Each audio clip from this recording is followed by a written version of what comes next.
नमस्कार। आज माघ कृष्ण दशमी शके 1936 14 फेब्रुवारी म्हणजेच व्हॅलेंटाईन डे सादर करीत आहोत ठाणे वार्ता। ठळक घडामोडी। परिवहनच्या 177 कोटी 94 लाखांचा अर्थसंकल्प विशेष समितीला सादर। मोटर अपघात प्रकरणात जिल्हा न्यायालयाकडून भविष्यातील उत्पन्नाच्या 82% म्हणजेच 41 लाखांची नुकसान भरपाई मंजूर। आणि फारसा राजकीय विरोध न झाल्यानं व्हॅलेंटाईन डे उत्साहात साजरा। या आणि इतर घडामोडी विस्तृतपणे पण काही क्षणातच। ठाणे वार्ता पहा श्रीस्थानक वाहिनीवर। आता सकाळी 9:15 पासून रात्री 9:15 पर्यंत ठाणे वार्ता, ठाण्यातील पहिलं दृकश्राव्य माध्यम। श्रीस्थानक वाहिनी ठाण्याची स्वतःची वाहिनी। ठाण्यातील घडामोडी, कार्यक्रम, वादविवाद, अगदी गाणी, नाटकं याचा आनंद घर बसल्या पहा श्रीस्थानक वाहिनी। आपल्या ठाण्याचं हक्काचं व्यासपीठ श्रीस्थानक वाहिनी। ठाणे वार्ता आता संकेतस्थळावर देखील ठाणेवार्ता.com वर क्लिक करा आणि ठाण्याच्या घडामोडी जाणून घ्या। ठाण्यातील पहिलं ऑनलाईन माध्यम ठाणेवार्ता.com। नमस्कार मंडळी, दर रविवारी पाहायला विसरू नका। नमस्कार मंडळी, आपल्या प्रश्नांचं थेट उत्तर। ठाणे वार्ता पहा श्रीस्थानक वाहिनीवर। आता सकाळी 9:15 पासून रात्री 9:15 पर्यंत ठाणे वार्ता, ठाण्यातील पहिलं दृकश्राव्य माध्यम।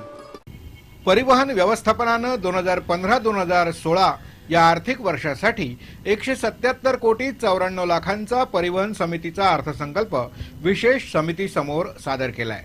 18 फेब्रुवारीला होणाऱ्या पालिकेच्या अर्थसंकल्पासाठी परिवहन व्यवस्थापनानं घाई केल्याचे खडे बोल समितीनं सुनावल्यानं परिवहनची अडथळ्याची शर्यत प्रशासकीय कामकाजातही दिसून येत आहे। कर्मचाऱ्यांची 80 कोटीची देणी थकीत असतानाही यासाठी अर्थसंकल्पात अवघी 8 कोटींची तरतूद करण्यात आली आहे, तर पालिकेकडून 40 कोटीचे अनुदान अपेक्षित धरण्यात आले। हा अर्थसंकल्प विशेष समितीकडे सादर करण्याच्या वेळेस 5 पैकी अवघे 3 सदस्यच हजर होते।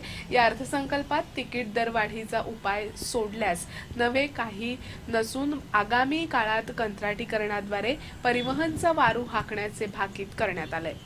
मासिक पास योजनेत दुहेरी भाडे आकारणी केली जाणार आहे। महिन्याच्या पासासाठी 26 दिवसांचे, द्वैमासिक पासासाठी 50 दिवसांचे तर त्रैमासिक पासासाठी 72 दिवसांचे भाडे आकारले जाणार आहे। नादुरुस्त बस दुरुस्तीसाठी आणि कर्मचाऱ्यांच्या वेतनासाठी 6 कोटी 30 लाख आणि अनुदानासाठी 40 कोटींची मागणी करण्यात आली आहे। विश्वचषकाची लढाई उद्यापासून सुरू होत असून ठाण्यातील मराठी तरुणांच्या रॉक बँडनं विश्वचषकासाठी एक मराठी गीत तयार केलंय।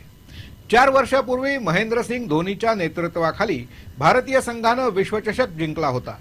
आता पुन्हा एकदा विश्वचषकाची लढाई सुरू होत असून भारताचा पहिला सामना पारंपरिक प्रतिस्पर्धी पाकिस्तानशी होणार आहे। सध्या या विश्वचषकाचा ज्वर सर्वत्र दिसत असून ठाण्यातील विशाल राणे, सई गांगण आणि ऋषिकेश गांगण यांच्या मराठी रॉक बँडनं विश्वचषकासाठी मराठी गीत तयार केलंय। 4 वर्षानं होतो एकदा महासंग्राम, क्रिकेट असतो अल्लाह, क्रिकेट असतो राम या आशयाचं गीत या रॉक बँडनं तयार केलंय। भारत पाकिस्तान सामन्यावर देखील या रॉक बँडनं एक वेगळं गीत बसवलं असून क्रिकेटच्या माध्यमातून सर्व धर्म समभाव समजवण्याचा आणि रुजवण्याचा या रॉक बँडचा प्रयत्न आहे। एका मोटर अपघात नुकसान भरपाई प्रकरणात जिल्हा न्यायालयानं भविष्यातील आर्थिक नुकसानीच्या जवळपास 82% इतकी म्हणजे सुमारे 41 लाख रुपयांची नुकसान भरपाई एका अभियंत्याला मंजूर केली आहे। शासकीय कार्यालयाच्या परिसरात आंदोलनाची फलकबाजी शिक्षण संघटनेला चांगलीच महागात पडली आहे। शासकीय कार्यालयांच्या भिंतीवर विनापरवाना पत्रकं लावणाऱ्या महाराष्ट्र राज्य शिक्षण प्राध्यापक संघटनेला महानगरपालिकेनं धडा शिकवला। शासकीय अधिकाऱ्यांनी केलेल्या तक्रारीनंतर पालिकेनं शहर विद्रुपीकरणाच्या नियमाखाली संघटनेच्या विरोधात पोलिसांकडे तक्रार दाखल केली। जिल्हा परिषदेच्या शिक्षण विभागातील काही कर्मचाऱ्यांच्या विरोधात शिक्षक प्राध्यापक संघटनेच्या संजय जाधव, सुधाकर बोरसे आणि इतरांनी आंदोलनाचा इशारा दिला होता। याबाबतची पत्रकं जिल्हा परिषदेच्या शिक्षण विभागात आणि स्काउट गाईडच्या कार्यालयावर लावण्यात आली होती। शासकीय अधिकाऱ्यांनी यावर आक्षेप घेऊन पालिकेकडे तक्रार दाखल केली। पालिकेनं या विरोधात पोलिसांकडे तक्रार दाखल केली आहे. मुख्य जिल्हा न्यायाधीश R.R. गांधी यांनी ही नुकसान भरपाई मंजूर केली आहे. ESSDE या कंपनीत जॉन मॅथ्यू हे अभियंता म्हणून काम करत होते. 19 ऑक्टोबर 2009 मॅथ्यू आपल्या वरिष्ठ अधिकाऱ्यासमवेत कोल्हापूरला जात असताना त्यांच्या कारच्या चालकाच्या निष्काळजीपणे वाहन चालवण्यामुळे हा अपघात झाला. या अपघातात शेखर शेट्टी यांचा मृत्यू झाला. मोटार अपघात प्राधिकरणानं दुसऱ्या एका नुकसान भरपाई प्रकरणात त्यांच्या मृत्यू प्रकरणी त्यांच्या कुटुंबियांना 30 लाखांची नुकसान भरपाई मंजूर केली आहे. या अपघातात मॅथ्यू हे 65% अपंग झाले. या अपघातामुळे आलेल्या अपंगत्वानं त्यांना पूर्वीचं काम करणं अशक्य झालं. या अपंगत्वामुळे त्यांच्या पुढील भविष्यावरही परिणाम झाला असं त्यांचे वकील SS शेट्टी यांनी न्यायालयाच्या निदर्शनास आणलं. न्यायालयानं विमा कंपनी आणि ESSDE यांचं म्हणणं नाकारलं आणि या अपघातामुळे मॅथ्यू यांना झालेल्या नुकसानासाठी भरपाई म्हणून त्यांचं भविष्यातील उत्पन्न गृहीत धरून 33,60,000 रुपये अधिक 3.25 लाख रुपये रुग्णालयीन खर्च, 25,000 रुपये प्रवास खर्च, रुग्णालयातील उपचारादरम्यान मुकलेल्या उत्पन्नापोटी 2.25 लाख रुपये, आलेल्या अपंगत्वापोटी 1 लाख रुपये आणि एकूणच दुःख आणि मानसिक त्रासापोटी 50,000 रुपये अशी एकूण 40,84,000 रुपयांची नुकसान भरपाई मंजूर केली. ठाणे वार्ता पहा श्रीस्थानक वाहिनीवर. आता सकाळी 9:15 पासून रात्री 9:15 पर्यंत ठाणे वार्ता, ठाण्यातील पहिलं दृकश्राव्य माध्यम. आपला परिसर स्वच्छ आणि सुंदर ठेवण्यासाठी ठाणे महापालिकेत सहकार्य करा. ओला सुका कचरा वेगवेगळा जमा करा आणि रोगराईपासून मुक्तता मिळवा. ठाणे वार्ता आता संकेतस्थळावर देखील ठाणेवार्ता.com वर क्लिक करा आणि ठाण्याच्या घडामोडी जाणून घ्या. ठाण्यातील पहिलं ऑनलाईन माध्यम ठाणेवार्ता.com. डॉक्टर आणि रुग्णांचं पिढ्यानपिढ्यांचं जिव्हाळ्याचं नातं म्हणजेच डॉक्टर बेडेकर हॉस्पिटल. आता अत्याधुनिक सोयी सुविधा आणि तंत्रज्ञान युक्त वंध्यत्व निवारण केंद्रात IVF आणि टेस्ट ट्यूब बेबीचीही सुविधा. Doctor Bedekar hospital, Maharshi Karvepath, Thane. 65 वर्षांची निरंतर सेवा. Jaipuri jewellery exhibition cum sale, 50% बचत. American diamond sets, mangalsutra, fancy bracelet, fancy earring top, radium आणि गोल्ड प्लेटेड बांगड्या आणि अन्य ज्वेलरी फक्त जयपुरी ज्वेलरी एक्झिबिशन मध्ये, अशोका बेसमेंट जवळ, गोखले रोड, नौपाडा, ठाणे पश्चिम. ठाणे वार्ता पहा श्रीस्थानक वाहिनीवर. आता सकाळी 9:15 पासून रात्री 9:15 पर्यंत ठाणे वार्ता, ठाण्यातील पहिलं दृकश्राव्य माध्यम.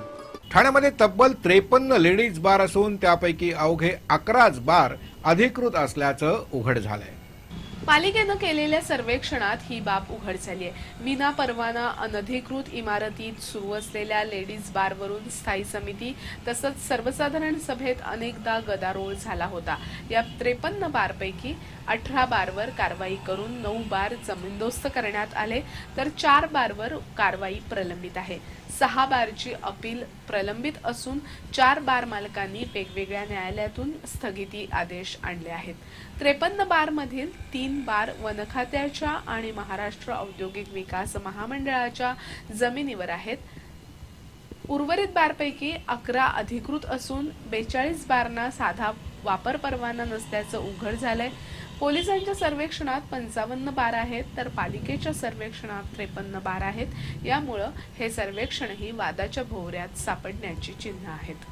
आजच्या तरुण पिढीमध्ये वाचनाची आवड निर्माण करून समाजात वाचन संस्कृती रुजवण्यासाठी जिल्हा ग्रंथोत्सवासारखे उपक्रम महत्त्वाचे आहेत, असे प्रतिपादन ज्येष्ठ साहित्यिक अरुण साधू यांनी केलंय. महाराष्ट्र राज्य साहित्यिक आणि संस्कृती मंडळ तसंच जिल्हा माहिती कार्यालय यांच्या संयुक्त विद्यमानं जिल्हा ग्रंथोत्सवाचं आयोजन करण्यात आलंय.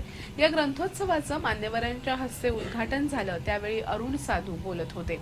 आजच्या पिढीमध्ये वाचनाची आवड कमी होत आहे, हा चिंतेचा विषय आहे. भाषा जिवंत ठेवण्यासाठी सर्वांनी आवर्जून वाचन केलं पाहिजे असं सांगून समाजात वाचन संस्कृतीमुळे मराठी भाषा टिकून राहील असा आशावाद अरुण साधू यांनी व्यक्त केला. या ग्रंथोत्सवात 45 पुस्तकांचे स्टॉल लावण्यात आले आहेत. आज व्हॅलेंटाईन डे असून कोणत्याही राजकीय पक्षानं व्हॅलेंटाईन डेला फारसा जाहीर विरोध केला नसल्यामुळं हा व्हॅलेंटाईन डे कोणत्याही तणावाविना साजरा झाला. कालपासूनच विविध दुकानांमध्ये व्हॅलेंटाईनच्या भेटवस्तू खरेदी करण्यासाठी गर्दी झाली होती.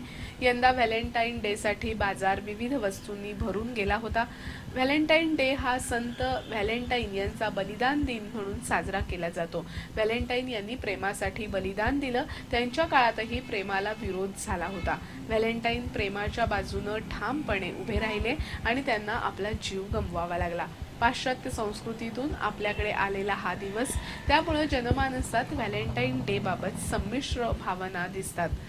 मुळात व्हॅलेंटाईन डे हा प्रेम या सच्च्या भावनेशी निगडीत आहे. प्रेम फक्त प्रियकर आणि प्रेयसीतच असतं असं नाही. आजच्या दिवशी आपलं प्रेम कुणीही कुणाशीही व्यक्त करू शकतो.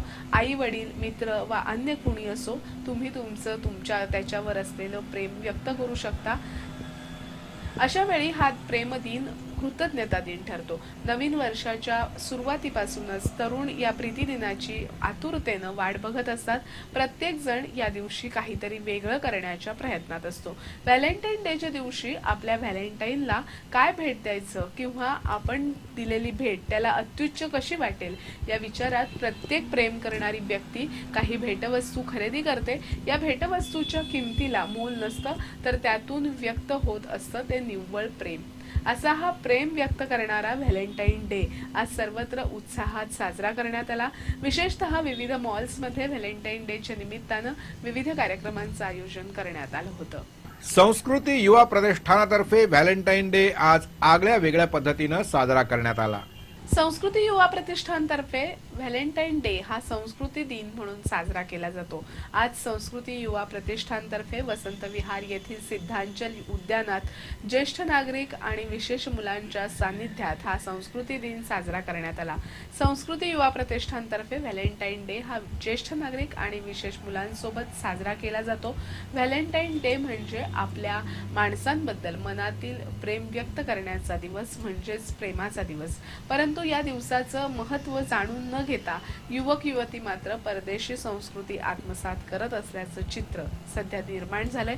त्यामुळं हा दिवस फक्त युवक युवतींपुरताच मर्यादित न ठेवता प्रेम स्वच्छ, निर्मळ आणि विश्वासार्ह असावं असा संदेश देण्याकरता संस्कृती दिनाचं आयोजन करण्यात आल्याचं नगरसेवक पूर्वेश सरनाईक यांनी सांगितलं.